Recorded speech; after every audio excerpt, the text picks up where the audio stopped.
Hi hello ನನ್ನ ಪ್ರೀತಿಯ ಸ್ನೇಹಿತರೆ ಎಲ್ಲರಿಗೂ ನಮಸ್ಕಾರ. ನಾನು ನಿಮ್ಮ ಶ್ರೀ ದೀಕ್ಷಿ. ಇವತ್ತಿನ ವಿಡಿಯೋದಲ್ಲಿ ನಾನು ಮಾಡ್ತಾ ಇರುವಂತಹ ರೆಸಿಪಿ ಬಂದು ಬಸ್ಸಾಂಬಾರು. ಇದಕ್ಕೆ ಸೊಪ್ಪು ಮತ್ತು ಹಸಿ ಅಲಸಂದೆ ಕಾಳು ಬಳಸಿ ಮಾಡ್ತಾ ಇದ್ದೀನಿ. ಟೇಸ್ಟ್ ಅಂತೂ ಸೂಪರ್ ಆಗಿರುತ್ತೆ. ಇದು ಹೆಲ್ತಿ ಆದಂತಹ ರೆಸಿಪಿ ಕೂಡ ಹೌದು. ಹಾಗಿದ್ರೆ ಬನ್ನಿ ಇದನ್ನು ಯಾವ ಥರ ಪ್ರಿಪೇರ್ ಮಾಡ್ಕೊಳ್ಳೋದು, ಹಾಗೆ ಇದಕ್ಕೆ ಏನೇನು ಇಂಗ್ರೀಡಿಯೆಂಟ್ಸ್ ಬೇಕು ಅಂತ ನೋಡೋಣ. ಇದಕ್ಕೆ ನಾನು 1/4 kgಯಷ್ಟು ಹಸಿ ಅಲಸಂದೆ ಕಾಳು ತಗೊಂಡಿದ್ದೀನಿ. ಹಾಗೆ ಒಂದು ಕಟ್ಟು ಸೊಪ್ಪನ್ನ 2 ರಿಂದ 3 ಸಲ ನೀಟಾಗಿ ತೊಳೆದು ಈ ಥರ ಸಣ್ಣ ಸಣ್ಣದಾಗಿ ಕಟ್ ಮಾಡಿಕೊಂಡು ಸೈಡ್ಗೆ ಎತ್ತಿಟ್ಕೊಂಡಿದ್ದೀನಿ.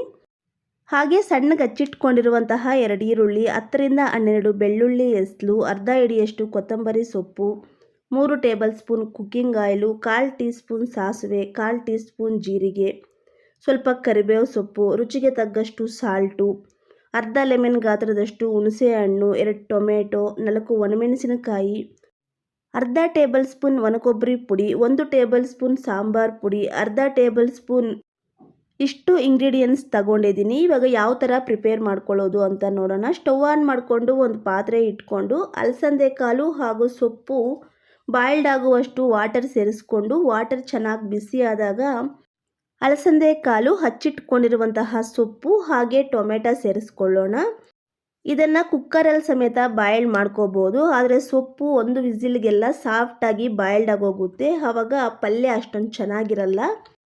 ಅದರಿಂದ ಪಾತ್ರೆಯಲ್ಲಿ ಬಾಯ್ಲ್ಡ್ ಮಾಡ್ಕೊತಾ ಇದ್ದೀನಿ. ಇದು ಒಂದು ಕುದಿ ಬರೋಕ್ಕೆ ಸ್ಟಾರ್ಟ್ ಆದಾಗ ರುಚಿಗೆ ತగ్గಷ್ಟು ಸಾಲ್ಟ್ ಸೇರಿಸ್ಕೊಂಡು ಒಂದು 15 ನಿಮಿಷ ಬಾಯ್ಲ್ಡ್ ಮಾಡ್ಕೊಳ್ಳೋಣ. ಇದನ್ನು ತುಂಬ ಸಾಫ್ಟಾಗಿ ಸಮೇತ ಬಾಯ್ಲ್ಡ್ ಮಾಡ್ಕೊಳ್ಳೋಕೆ ಹೋಗಬಾರ್ದು. ನೋಡಿ, ಒಂದು 15 ನಿಮಿಷ ಬಿಟ್ಕೊಂಡು ನೋಡ್ತಾ ಇದ್ದೀನಿ. ಅಲಸಂದೆ ಕಾಳು ಸೊಪ್ಪು ಎರಡು ಚೆನ್ನಾಗಿ ಬೆಂದಿದೆ. ಈ ಟೈಮಲ್ಲಿ ಸ್ಟವ್ ಆಫ್ ಮಾಡಿಕೊಂಡು ವಾಟರ್ ಸಪ್ರೇಟು ಹಾಗೆ ಅಲಸಂದೆ ಕಾಳು ಸೊಪ್ಪು ಸಪ್ರೇಟು ಮಾಡ್ಕೊಳ್ಳೋಣ. ನೋಡಿ, ಈ ಥರ ಸಪ್ರೇಟ್ ಮಾಡ್ಕೋಬೇಕು. ಇವಾಗ ಇದನ್ನು ಸೈಡ್ಗೆ ಎತ್ತಿಕೊಂಡು ಮತ್ತೆ ಸ್ಟವ್ ಆನ್ ಮಾಡಿಕೊಂಡು ಕಡಾಯಿ ಇಟ್ಕೊಂಡು 1 ಟೇಬಲ್ ಸ್ಪೂನಷ್ಟು ಕುಕ್ಕಿಂಗ್ ಆಯಿಲ್ ಸೇರಿಸ್ಕೊಳ್ಳೋಣ. ಆಯಿಲ್ ಚೆನ್ನಾಗಿ ಬಿಸಿ ಆದಾಗ ಅರ್ಧ ಈರುಳ್ಳಿ ಹಾಗೆ ಬೆಳ್ಳುಳ್ಳಿ ಎಸಳು ಸೇರಿಸ್ಕೊಂಡು ಇದು ಸ್ವಲ್ಪ ಗೋಲ್ಡನ್ ಬ್ರೌನ್ ಕಲರ್ ಬರೋ ತನಕನೂ ಫ್ರೈ ಮಾಡ್ಕೊಳ್ಳೋಣ. ನೋಡಿ, ಈ ಥರ ಗೋಲ್ಡನ್ ಬ್ರೌನ್ ಕಲರ್ ಬಂದಾಗ ಇದನ್ನು ಒಂದು ಪ್ಲೇಟ್ಗೆ ತೆಗೆದು ಸೈಡ್ಗೆ ಎತ್ತಿಕೊಳ್ಳೋಣ. ಇವಾಗ ಅದೇ ಕಡಾಯಿಗೆ 1 ಟೇಬಲ್ ಸ್ಪೂನಷ್ಟು ಕುಕ್ಕಿಂಗ್ ಆಯಿಲ್ ಸೇರಿಸ್ಕೊಂಡು ಆಯಿಲ್ ಚೆನ್ನಾಗಿ ಕಾದಾಗ ಸಾಸಿವೆ ಸೇರಿಸ್ಕೊಂಡು ಸಾಸಿವೆ ಚಿಟಾಪಟ ಅಂತ ಸಿಡಿದ ಮೇಲೆ 1 ಈರುಳ್ಳಿ, ಸ್ವಲ್ಪ ಕರಿಬೇವು ಸೊಪ್ಪು, ಒಣಮೆಣಸಿನಕಾಯಿ ಸೇರಿಸ್ಕೊಂಡು ಗ್ಯಾಸ್ ಮೀಡಿಯಮ್ ಫ್ಲೇಮ್ನಲ್ಲಿ ಇಟ್ಕೊಂಡು 2 ನಿಮಿಷ ಫ್ರೈ ಮಾಡ್ಕೊಳ್ಳೋಣ. ಈರುಳ್ಳಿ ಸ್ವಲ್ಪ ಸಾಫ್ಟಾಗಿ ಫ್ರೈ ಮಾಡಿಕೊಂಡ್ರೆ ಸಾಕು. ತಿಂತಾ ಇದ್ರೆ ಈರುಳ್ಳಿ ಅಲ್ಲಲ್ಲಿ ಬಾಯಿಗೆ ಸಿಗ್ತಾ ಇರಬೇಕು, ಚೆನ್ನಾಗಿರುತ್ತೆ. ನೋಡಿ, ಈ ಥರ ಸ್ವಲ್ಪ ಫ್ರೈ ಆದ ತಕ್ಷಣ ನಾವು ಬಾಯ್ಲ್ಡ್ ಮಾಡಿ ಇಟ್ಕೊಂಡಿರುವಂತಹ ಸೊಪ್ಪು ಹಾಗೆ ಅಲಸಂದೆ ಕಾಳು ಸೇರಿಸ್ಕೊಂಡು ಚೆನ್ನಾಗಿ ಮಿಕ್ಸ್ ಮಾಡ್ಕೊಳ್ಳೋಣ. ಇದೆಲ್ಲ ಗ್ಯಾಸ್ ಮೀಡಿಯಮ್ ಫ್ಲೇಮ್ನಲ್ಲಿ ಇಟ್ಕೊಂಡೇ ಪ್ರಿಪೇರ್ ಮಾಡ್ಕೋಬೇಕು. ಇನ್ನೇನು ಪಲ್ಯ ರೆಡಿಯಾಗಿದೆ. ಇವಾಗ ಸ್ಟವ್ ಆಫ್ ಮಾಡಿಕೊಂಡು ಇದನ್ನು ಸೈಡ್ಗೆ ಎತ್ತಿಕೊಳ್ಳೋಣ. ಇವಾಗ ಒಂದು ಮಿಕ್ಸರ್ ಜಾರ್ಗೆ ನಾವು ಫಸ್ಟೇ ರೆಡಿ ಮಾಡಿ ಇಟ್ಕೊಂಡಿದ್ದೀವಲ್ಲ ಪಲ್ಯ, ಅದನ್ನು ಸ್ವಲ್ಪ ಸೇರಿಸ್ಕೊಳ್ಳೋಣ. ಪಲ್ಯ ಸೇರಿಸ್ಕೋಬೇಕಾದ್ರೆ ನಿಮಗೆ ಯಾವ ಕ್ವಾಂಟಿಟಿಯಲ್ಲಿ ಸಾಂಬಾರು ಬೇಕು ಅಂತ ನೋಡಿಕೊಂಡು ಸೇರಿಸ್ಕೊಳ್ಳಿ. ಅದ್ರ ಜೊತೆಗೆ ಬಾಯ್ಲ್ ಮಾಡಿ ಇಟ್ಕೊಂಡಿರುವಂತಹ ಟೊಮೆಟೊ, ಫ್ರೈ ಮಾಡಿ ಇಟ್ಕೊಂಡಿರುವಂತಹ ಈರುಳ್ಳಿ, ಬೆಳ್ಳುಳ್ಳಿ, ಜೀರಿಗೆ, ಒಣಕೊಬ್ಬರಿ ಪುಡಿ, ಸಾಂಬಾರು ಪುಡಿ, ಚಿಲ್ಲಿ ಪೌಡರು, ಹುಣಸೆ ಹಣ್ಣು ಹಾಗೆ ಕೊತ್ತಂಬರಿ ಸೊಪ್ಪು ಸೇರಿಸ್ಕೊಂಡು ಸ್ವಲ್ಪ ವಾಟರ್ ಸೇರಿಸ್ಕೊಂಡು ಸಾಫ್ಟಾಗಿ ಗ್ರೈಂಡ್ ಮಾಡ್ಕೊಳ್ಳೋಣ.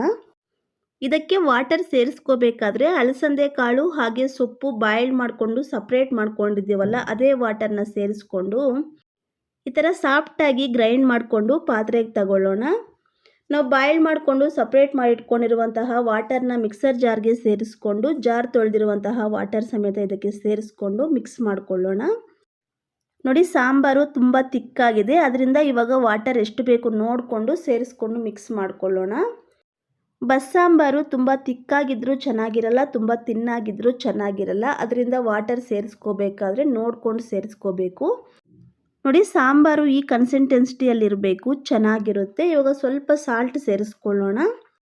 ಸಾಲ್ಟ್ ಸೇರಿಸ್ಕೋಬೇಕಾದ್ರೆ ನೋಡ್ಕೊಂಡು ಸೇರಿಸ್ಕೊಳ್ಳಿ. ಇದಕ್ಕೆ ನಾವು ಸೊಪ್ಪು ಹಾಗೆ ಅಲಸಂದೆ ಕಾಳು ಬಾಯ್ಲ್ ಮಾಡಿ ಇಟ್ಕೊಂಡಿರುವಂತಹ ವಾಟರ್ ಸೇರಿಸ್ಕೊಂಡಿದ್ದೀವಲ್ಲ ಅದರಲ್ಲಿ ಸ್ವಲ್ಪ ಸಾಲ್ಟ್ ಆ್ಯಡ್ ಮಾಡಿದ್ದೀವಿ. ಅದರಿಂದ ಸಾಲ್ಟ್ ನೋಡ್ಕೊಂಡು ಸೇರಿಸ್ಕೋಬೇಕು. ಇವಾಗ ಮತ್ತೆ ಸ್ಟವ್ ಆನ್ ಮಾಡಿಕೊಂಡು ಒಂದು 4 ರಿಂದ 5 ನಿಮಿಷ ಚೆನ್ನಾಗಿ ಕುದಿ ಬರೋ ತನಕನೂ ಕುದಿಸ್ಕೊಳ್ಳೋಣ.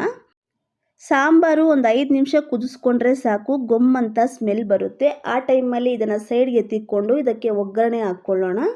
ಇದಕ್ಕೆ ಒಗ್ಗರಣೆ ಹಾಕ್ಕೊಳ್ಳೋಕ್ಕೆ ಚಿಕ್ಕದೊಂದು ಕಡಾಯಿ ಇಟ್ಕೊಂಡು ಕಡಾಯಿ ಬಿಸಿಯಾದಾಗ 1 ಟೇಬಲ್ ಸ್ಪೂನಷ್ಟು ಕುಕ್ಕಿಂಗ್ ಆಯಿಲ್ ಸೇರಿಸ್ಕೊಂಡು ಆಯಿಲ್ ಬಿಸಿಯಾದಾಗ ಸ್ವಲ್ಪ ಸಾಸಿವೆ ಸೇರಿಸ್ಕೊಂಡು ಸಾಸಿವೆ ಚಿಟಾಪಟ ಅಂತ ಸಿಡಿದ ಮೇಲೆ ಅರ್ಧ ಈರುಳ್ಳಿ ಹಾಗೆ 2 ಒಣಮೆಣಸಿನಕಾಯಿ ಸ್ವಲ್ಪ ಕರಿಬೇವು ಸೇರಿಸ್ಕೊಂಡು ಸ್ವಲ್ಪ ಕಲರ್ ಚೇಂಜ್ ಆಗಿ ಗೋಲ್ಡನ್ ಬ್ರೌನ್ ಕಲರ್ ಬರೋ ತನಕನೂ ಫ್ರೈ ಮಾಡ್ಕೊಳ್ಳೋಣ. ಈ ಥರ ಕಲರ್ ಚೇಂಜ್ ಆಗಿ ಗೋಲ್ಡನ್ ಬ್ರೌನ್ ಕಲರ್ ಬಂದಾಗ ಸ್ಟವ್ ಆಫ್ ಮಾಡ್ಕೊಂಡ್ಬಿಡೋಣ. ಇವಾಗ ಈ ಒಗ್ಗರಣೆನ ಸಾಂಬಾರ್ ಜೊತೆಗೆ ಮಿಕ್ಸ್ ಮಾಡಿಕೊಂಡ್ರೆ ಟೇಸ್ಟಿ ಆ್ಯಂಡ್ ಹೆಲ್ತಿ ಆದಂತಹ ಬಸ್ಸಾಂಬಾರ್ ರೆಡಿ. ನೋಡಿದ್ರಲ್ಲ ಫ್ರೆಂಡ್ಸ್, ಎಷ್ಟೋ ಸಿಂಪಲ್ಲಾಗಿ ಈಸಿಯಾಗಿ ಬಸ್ಸಾಂಬಾರ್ ಯಾವ ಥರ ಪ್ರಿಪೇರ್ ಮಾಡ್ಕೊಳ್ಳೋದು ಅಂತ ತೋರಿಸ್ಕೊಟ್ಟಿದ್ದೀನಿ. ಇದು ಬಿಸಿ ಮುದ್ದೆ ಹಾಗೆ ಬಿಸಿ ರೈಸ್ಗಂತೂ ಸೂಪರ್ ಕಾಂಬಿನೇಷನ್ ಅಂತ ಹೇಳ್ಬೋದು. ಸೇಮ್ ನೀವು ಇದೇ ಥರ ನಿಮ್ಮ ಮನೇಲಿ ಒಂದ್ಸಲ ಟ್ರೈ ಮಾಡಿ ನೋಡಿ. ಟೇಸ್ಟ್ ಅಂತೂ ಸೂಪರ್ ಆಗಿರುತ್ತೆ. ಹಾಗೆ ಟೇಸ್ಟ್ ಹೇಗಿತ್ತು ಅಂತ ಕಮೆಂಟ್ ಮಾಡಿ. ನಿಮಗೇನಾದರೂ ಈ ವಿಡಿಯೋ ಇಷ್ಟ ಆಗಿದ್ದರೆ ಒಂದು ಲೈಕ್ ಮಾಡಿ. ಇನ್ನು ನನ್ನ ಚಾನಲ್ನ ಸಬ್ಸ್ಕ್ರೈಬ್ ಆಗಿಲ್ಲ ಅಂದರೆ ಈಗಲೇ ಸಬ್ಸ್ಕ್ರೈಬ್ ಮಾಡ್ಕೊಳ್ಳಿ. ಆದಷ್ಟು ನಿಮ್ಮ ಫ್ರೆಂಡ್ಸು ರಿಲೇಟಿವ್ ಜೊತೆ ಶೇರ್ ಮಾಡಿ ನನ್ನ ಚಾನಲ್ಗೆ ಸಪೋರ್ಟ್ ಮಾಡಿ. ನಾನು ಮತ್ತೊಂದು ಈಸಿ ಆ್ಯಂಡ್ ಟೇಸ್ಟಿ ರೆಸಿಪಿಯೊಂದಿಗೆ ನೆಕ್ಸ್ಟ್ ವಿಡಿಯೋದಲ್ಲಿ ಸಿಗ್ತೀನಿ friends. Thanks for watching my video. Bye bye.